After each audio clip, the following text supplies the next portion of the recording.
Hello and welcome to Racers Now. It is Grand National Week, and in this video, SD and I are going to attempt to give a comment and cover 38 runners. There's 34 actual runners in the race this Saturday, and we're going to cover the top 38 in the weights. So it gives us a little bit of leeway for the final decks on Thursday for maybe one or two to come out. We're going to show on screen, obviously, the name of the horse, the weight they will carry, and the odds that they currently are on this Monday evening at the 5-deck stage. So without further ado, the top weight in the Grand National this year, if it runs. Unfortunately, we were starting with one that might not run, and that is Conflated, one of 5 entries for Gigginstown and one of 13 entries currently for Gordon Elliot, as the Irish dominate the entry stage, as we well know.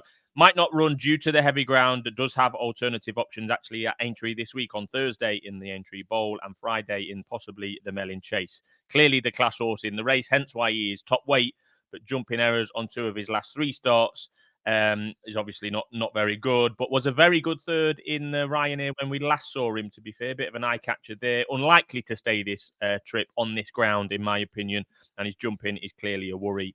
He's one of the most unlikely runners at this stage as we speak. Number 2 is Noble Yates.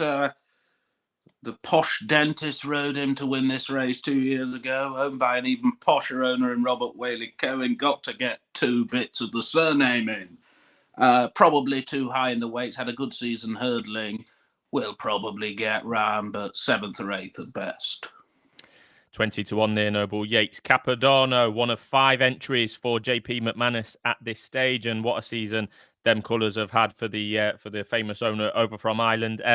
Better than ever, actually. Capodanno, when backlight defeat was out of the question at Cheltenham in January, ran in snatchers really in the Ryanair, should stay, having made it nearly all the way around in the National last year, and he was actually pulled up before the last. He's 33 to 1. 4 is Cocoa Beach, trained by Gordon Elliot, owned again by the cheap airline company. Look, he will probably lead for a lot of the way, but, you know, the fuel gauge will be on empty towards the end of the race. He did win the Troy Town, but he won't be winning this. Nassalam was wildly impressive when winning the Welsh National in December. I think SD tipped him on that day as well, or for that race. Up £16 in the handicap as a result of that. But he is still only a 7-year-old and could improve again for sure. Softer ground, the better for this one. So plenty of rain about it. Is already heavy in the description at Aintree, and as good a chance as any on that Welsh National win. I think he is probably the leading UK hope, in my opinion. Bold statement. 6 is Corach Rambler. Last year's winner, current favourite, ran in the Gold Cup last time and seemingly ran all right when £33 well in, and he won last year off 10 stone 5. One thing I will say, you know, he had a hard race in the Gold Cup. He was against potable non-stayer long press, didn't really get up the hill, and there's surely value elsewhere. I 100% agree with that. Next on the list is I Am Maximus, Irish Grand National winner, Grade 1 Novice Chase winner before that, Grade 3 Chase winner by 14 lengths on his last start. There is obviously a lot to like about this horse, and that's why it is a single-figure price. Heavy ground, absolutely fine. Clearly a leading contender for the Willie Mullins yard, and trip should be fine, but yet to go beyond 3.5 miles in his career. Number 8 is Janet Early. He sits between 2 stools. He's probably not good enough to win a good grade, to win a Grade 1. He has been placed in a Ryanair and an Irish Gold Cup. You do worry about the trip and his jumping, though. I don't think he'll get round. Next up is Minela Indu, the 2021 Cheltenham Gold Cup winner. Clearly a class horse in his time, but hasn't been close to replicating that form since. He's too old. This is probably too far. Not for me. Malabition is number 10, was second in the Hennessy, was clear last year when falling in the National Hunt Chase. The odds horses tend to be slightly better in the autumn, but I think he'll get round, and I think he'll give you a very good run for your money. Good chance. Statler hasn't won for over 2 years now, and has been running in some top races against some top horses for quite a long period. Career best performance came in the longest distance he's ever tried, so definitely worth a go in the National. Might come up short in the experience department round in the National fences. Delta Work, of course, is a 2020 Irish Gold Cup winner. He was third to Noble Yates a couple of years ago. He was going all right last year, but you can't help but think for the cheap airline lot, his chance has gone. There are more likely winners. Foxy Jacks. This one has got to love a national horse. Really, that last race was over a hurdle. There's a few in the field that fit that one. Not for me personally, but particularly with kept on well in the Racing Post comment for that race over the hurdles when we last saw him. Career best effort in the Cheltenham cross country race in November, which is a good sign for the Grand National itself. And they've clearly had this race in mind since. I think he could run well at a big price. Foxy Jacks. Galvin is for the potato merchants. So I'm afraid his chips are up there. The owner's very, very worried about the ground. This formal National Hunt Chase winner and Savills winner, yeah, he's all right. I wasn't impressed with him in the cross country, and yeah, he should be double carpet. Look elsewhere. Farouk Delen, last two starts in hurdle races, a common theme, pulled up most recently, and 3 chase starts before that were pulled up, and 5th of 6.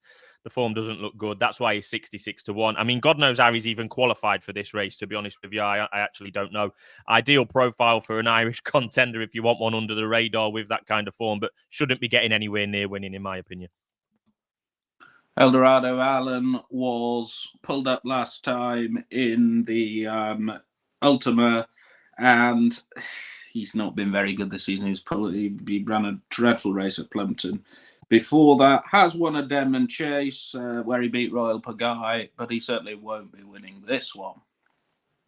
Ain't That a Shame could be popular. Winner of the ever-competitive Thyestes Chase at Garum Park on his last start. Certainly deserves a crack in this race on that form. An exceptional ride from Rachel Blackmore in that Thyestes, but she might not be riding this one on Saturday as Henry de Bomhead has got a couple of options for Rachel. We'll find out at final deck stage on Thursday.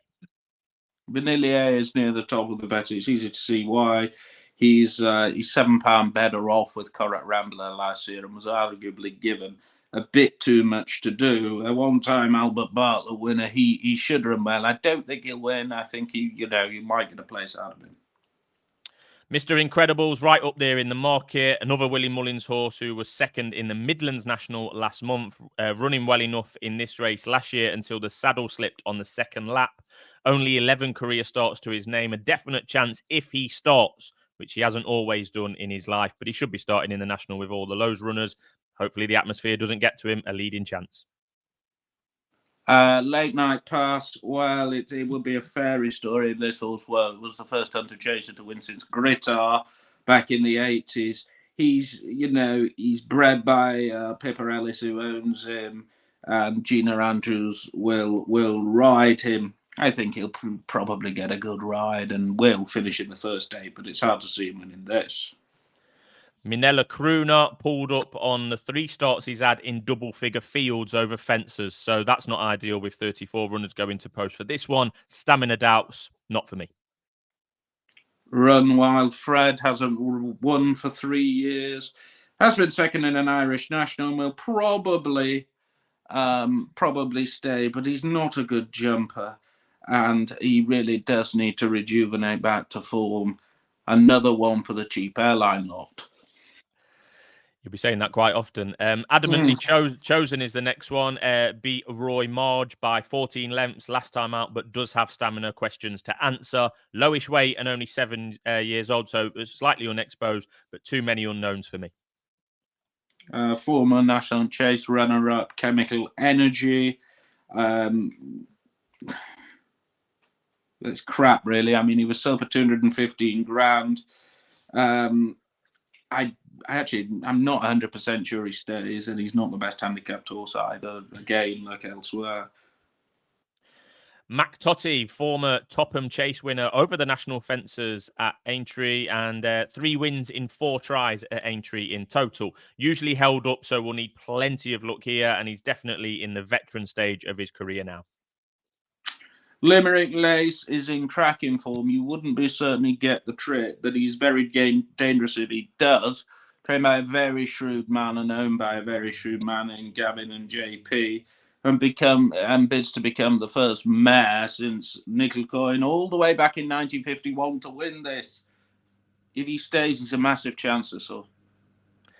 Meeting of the Waters, a strong travelling sort who caught the eye when running a big race in a Cheltenham handicap last month. Winner of a big field handicap at Leopardstown over Christmas, which looks really good form. I think that's a key bit of form for this race. Plenty of runners in that Leopardstown handicap chase over Christmas are running in this race. Meeting of the Waters won it. Big chance if he stays, which he looks like he will. I really do like Meeting of the Waters.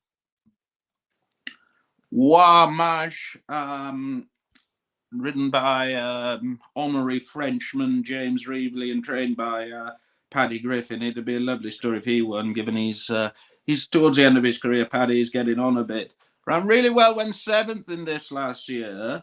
Likes a bog, had a nice comeback at Down Royal last time and has been trained with this in mind. Probably the best outsider or one of the best outsiders in the race. The Goffer, 28 lengths behind Meeting of the Waters at Cheltenham last month. And if you watch that race back, Meeting of the Waters was doing all of his best work late, and the Goffer was going in very much the opposite direction. Tank emptying very quickly there. That looked a hard race to me for a horse that doesn't run that often. So not for me, the Goffer.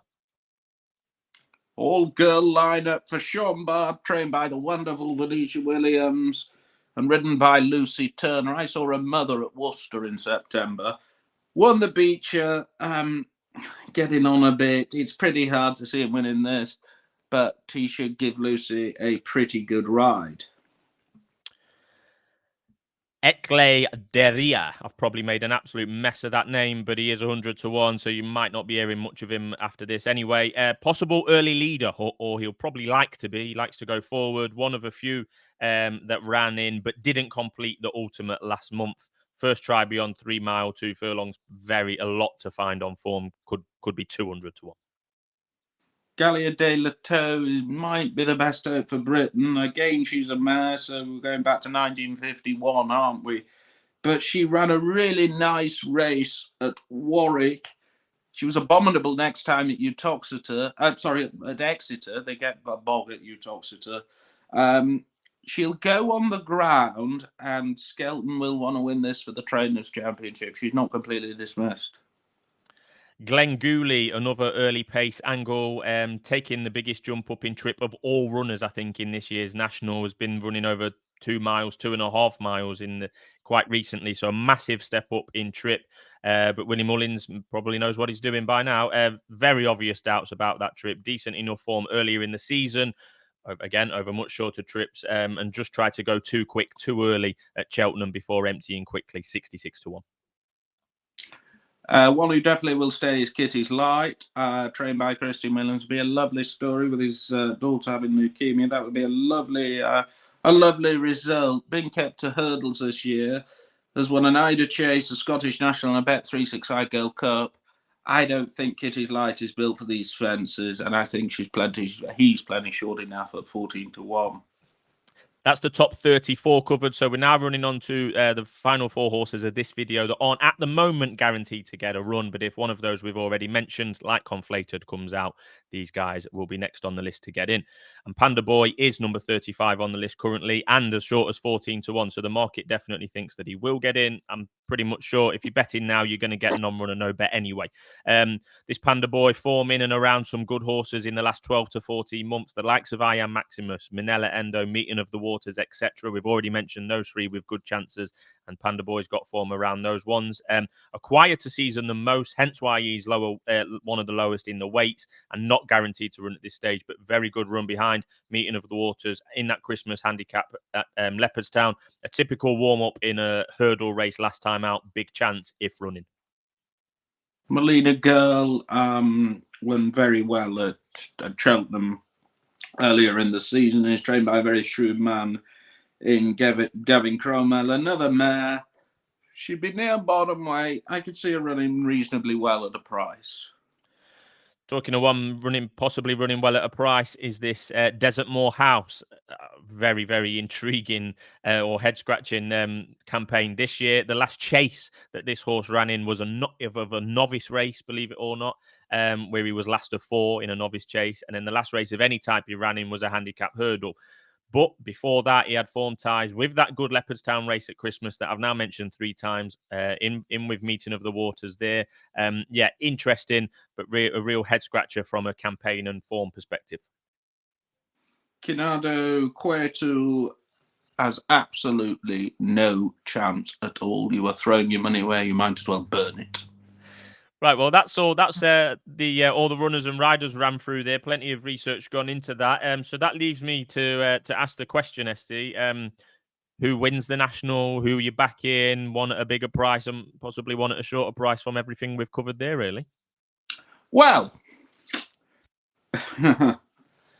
you described the horse as a head scratcher, and I've no idea if it'll get in. Incidentally, if the horse is balloted out, you will get your money back. Do not throw your slips in the bin. You will get your money back. There is every chance Desertmore House will be balloted out. Didn't see the racecourse until it was a 6-year-old, but won the Troy Town, trained by a very astute trainer in Martin Brazil. Now, you might think that he's got a better chance with Panda Boy, but has been trained with this race in mind. They just gave it a pop round race and gave it a run in a handicap hurdle last time.